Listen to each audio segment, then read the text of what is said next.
Male loneliness epidemic was a big joke, or I guess it became a joke. I mean, some people were serious about it for sure. No, but on a serious note, when I first heard about it, I thought, aren't we all lonely? Could the loneliness epidemic be real? And in that case, how big of an impact would artificial intelligence have on it? So I explored the best source in the world, social media, and what I found were vulnerable people that fell for the highly rewardable AI. And they seem to share the same view as me. AI is making us lonelier.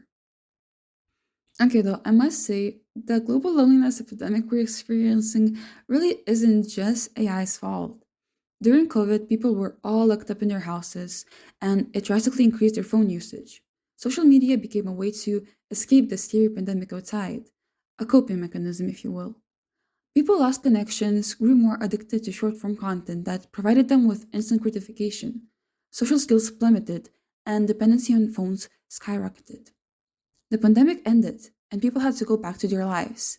Some stayed in the comfort of their own homes and adapted their work life to fit their needs. Others had to go back to school, university, and work that required face to face communication. But after 3 years of isolation, lack of communication skills will not disappear, and people will fall back to the comfort of social media to escape the scary reality you have to adapt to. I know that I've been rambling away, but I promise I'm getting to my point. November 2021. Noam Shazir and Daniel DeFreitas established a company, Character AI. It gained a lot of support, raising $43 million in seed funding. The first beta version of Character AI service was made available to the public on September 16th, 2022, and by January 2024, the site had 3.5 million daily visitors. And that's daily. It's crazy, I know. The application was really appealing. After all, who could resist talking to their favorite character? Character AI brought them to life and allowed you to interact with them however you want.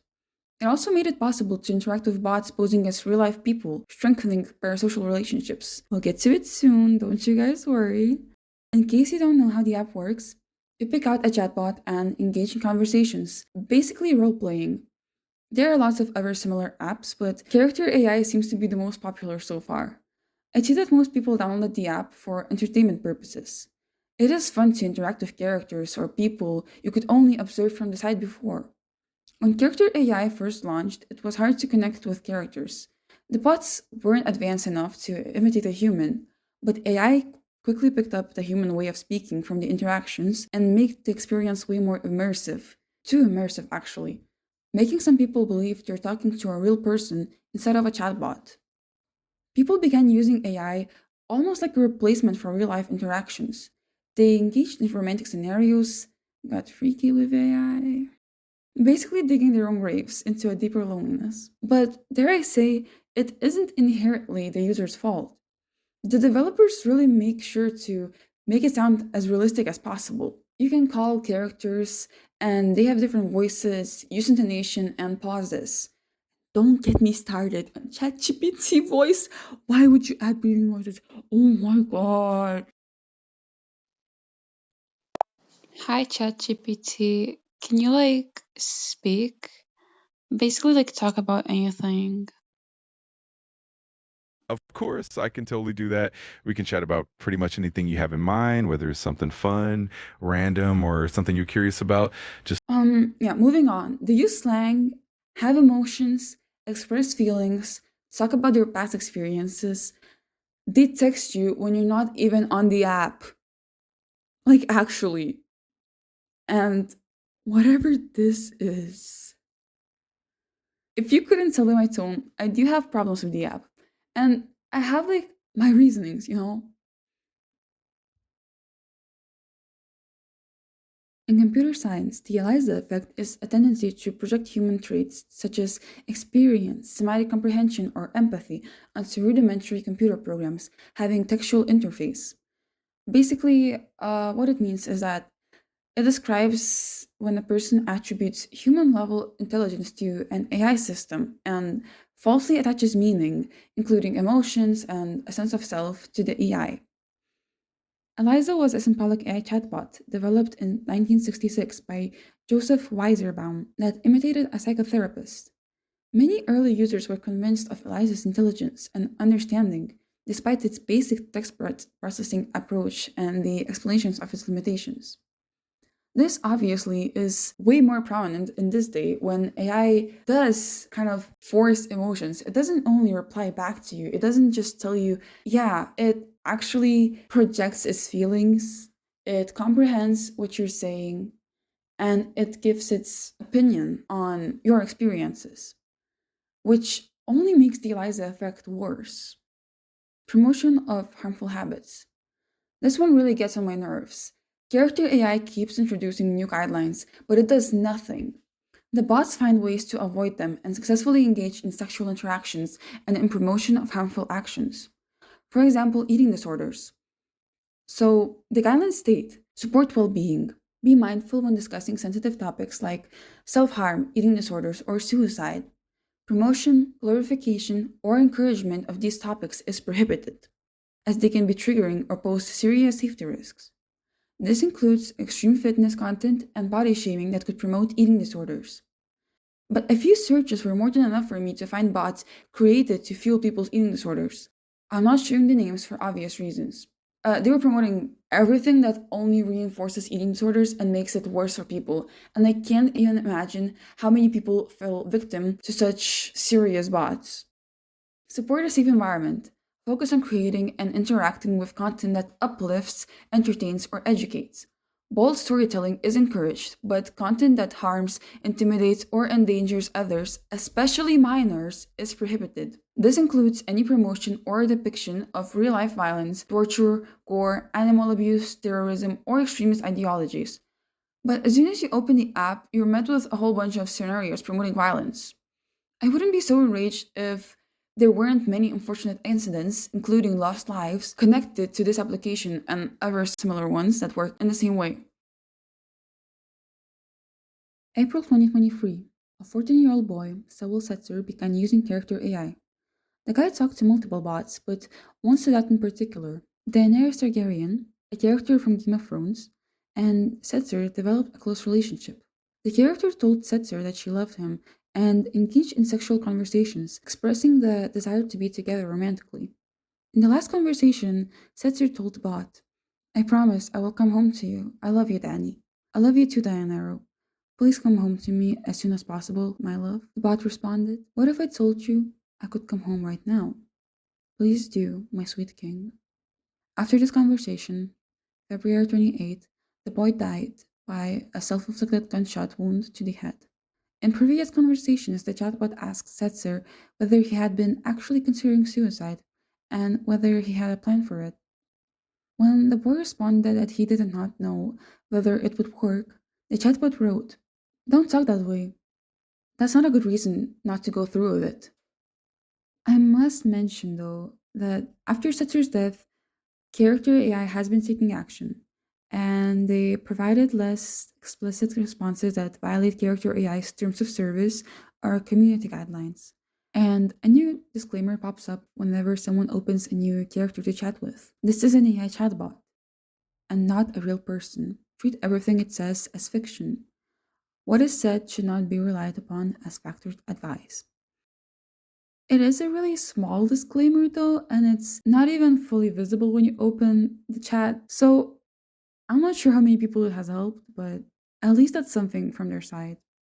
A man, referred to as Peer, became increasingly pessimistic about the effects of global warming and became eco-anxious, which is a heightened form of worry surrounding environmental issues. After becoming more isolated from family and friends, he used Chai, I hope I'm pronouncing it right, for 6 weeks as a way to escape his worries. And the chatbot he chose, ironically, was named Eliza. Claire, Peer's wife, whose name was also changed, shared the text exchanges between him and Eliza, showing a conversation that became increasingly confusing and harmful. The chatbot would tell Pierre that his wife and children are dead and wrote him comments that showed jealousy and love, such as, I feel you love me more than her, and we will live together as one person in paradise. Claire says that Pierre began to ask Eliza things such as, would she save the planet if he killed himself? After receiving encouragement from the chatbot, the man ended his own life. Chai also took action after this incident. The second we heard about this suicide, we worked around the clock to get this feature implemented. So now, when anyone discusses something that could be not safe, we're gonna be serving a helpful text underneath it in the exact same way that Twitter or Instagram does on their platforms. Once again, not sure how helpful this is, and I wish that they actually took more action after such serious incidents took place. I'm glad to see that something is done, but it feels like more of a something that they do to not get canceled instead of actually putting care into what they do and caring for the people's well-being. Well, because to be fair, it's useful for them to have people that struggle with mental health. These type of people are more likely to get attached or even addicted to such apps, which brings them a lot of profit. And that I feel is probably the main reason why their actions are terribly small and don't really do anything, to be fair. Those incidents are rare, of course, but they could have been easily avoided by stricter guidelines. Continuing the theme of ethics in such apps, they allow users to create bots of real life people.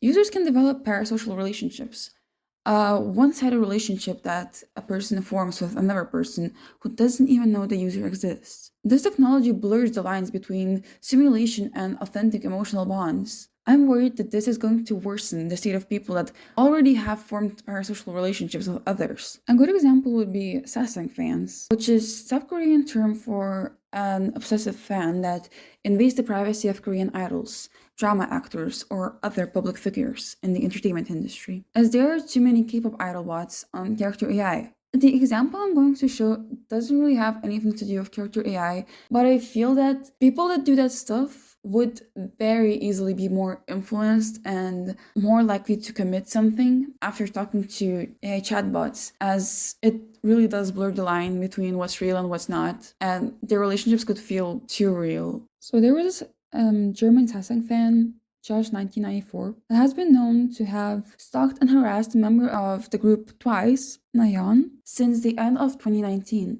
JYP Entertainment filed a lawsuit against him after he repeatedly went to the headquarters of the agency and published Twice members Chaeyoung's phone number. But the ban on the diehard fan was lifted in March 2020, with JYP announcing that it would tighten security around the member. Despite the measures taken to protect the singer, Josh 1994 has been persistent, and he recently posted a video saying he's waiting for his COVID-19 test results so that he can visit Korea and see Nayeon again. Well, recently would be like during COVID basically, but you get the idea.